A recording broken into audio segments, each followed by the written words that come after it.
খালেদা জিয়াকে পরম যত্নে আগলে রেখেছেন তার গৃহকর্মী ফাতেমা, যাকে নিয়ে কথা না বললেই নয়। কারাগারে স্বেচ্ছায় কেউ কারো সঙ্গী হয়েছেন এরকম ঘটনা বিরলই বলা যেতে পারে। তবে খালেদা জিয়ার জন্য এই দৃষ্টান্তই রেখেছিলেন ফাতেমা। নিজের মেয়েও যা করবে না সেসবই দিনের পর দিন করে গেছেন খালেদা জিয়ার এই গৃহকর্মী। তিনি শুধু রান্না কিংবা ঘর গোছানোর কাজই করেননি, বরং নেত্রীর দুঃসময়ে থেকেছেন কারাগার থেকে হাসপাতালে, এমনকি বিদেশ সফরেও।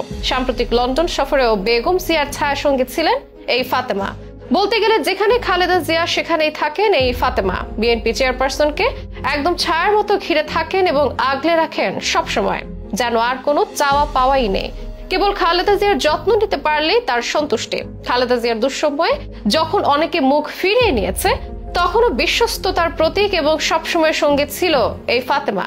অথচ তিনি একজন গৃহকর্মী, তার দায়িত্ব ছিল কেবল বাড়ির কাজ করা। তা থেকে কিভাবে খালেদা জিয়ার এমন অনুগত হয়ে উঠলেন তিনি? ভোলার ফাতেমা বেগম কিভাবে হয়ে উঠল বেগম জিয়ার সবচেয়ে আস্থাভাজন? জানাবো বিস্তারিত।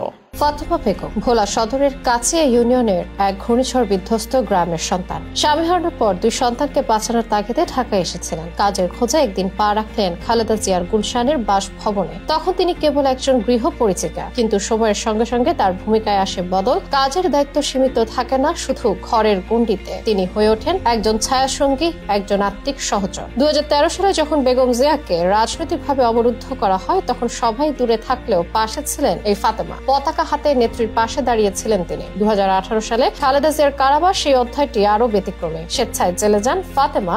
এমন ইতিহাস রাজনীতিতে প্রায় নেই বললেই চলে। এরকম আত্মত্যাগী আচরণ সাধারণ গৃহকর্মীর পক্ষে সম্ভব নয়। এটা ছিল এক মানবিক বন্ধনের বহিঃপ্রকাশ। বেগম জিয়া যখন হাসপাতালে, ফাতেমাও থাকেন সেখানে। চিকিৎসার জন্য যখন লন্ডনে যাত্রা, তখন ফাতেমা সঙ্গে যান। প্রোটোকল কিংবা বাহ্যিক মর্যাদা নয়, একান্ত হৃদয়ের টানে পরিবারের হয়ে ওঠার দায়ে প্রতিটি ধাপে তিনি খালেদা জিয়ার সঙ্গী। অথচ ফাতেমার কোনো রাজনৈতিক পরিচয় নেই, দলীয় কোনো পদবি নেই। তবুও তিনি ছুঁয়ে যান রাজনীতির হৃদয়। কারণ রাজনীতি মানে শুধু চেয়ার দখল নয়, সেখানে মানবিক সম্পর্কেরও জয়গান হয়। রাজনীতির নির্মম বাস্তবতায় দেখা যায় সুসময়ে ভিড় করে বন্ধুরা, আর দুঃসময়ে থাকে শূন্যতা। এই শূন্যতা ভরাট করে রেখেছেন যে নামটি, তিনি ফাতেমা। যখন নেত্রীকে ঘিরে ছিল শূন্যতা, চুপচাপ ঘর, শূন্য বারান্দা, তখন ফাতেমা ছিলেন একজন নারীর ভালোবাসা, নির্ভরতা ও দায়িত্ববোধ নিয়ে। তার সন্তানেরা নানা পাড়িতে পড়ে, আর তিনি নিঃস্বার্থভাবে নেত্রীর সেবা করেন, যিনি নিজের সন্তানের থেকেও বেশি যত্ন খালেদা জিয়ার জন্য। 20 বছরের বেশি সময় ধরে এই একনিষ্ঠতা ধরে রাখা সহজ নয়, কিন্তু ফাতেমা করেছেন। তার কোনো চাওয়া নেই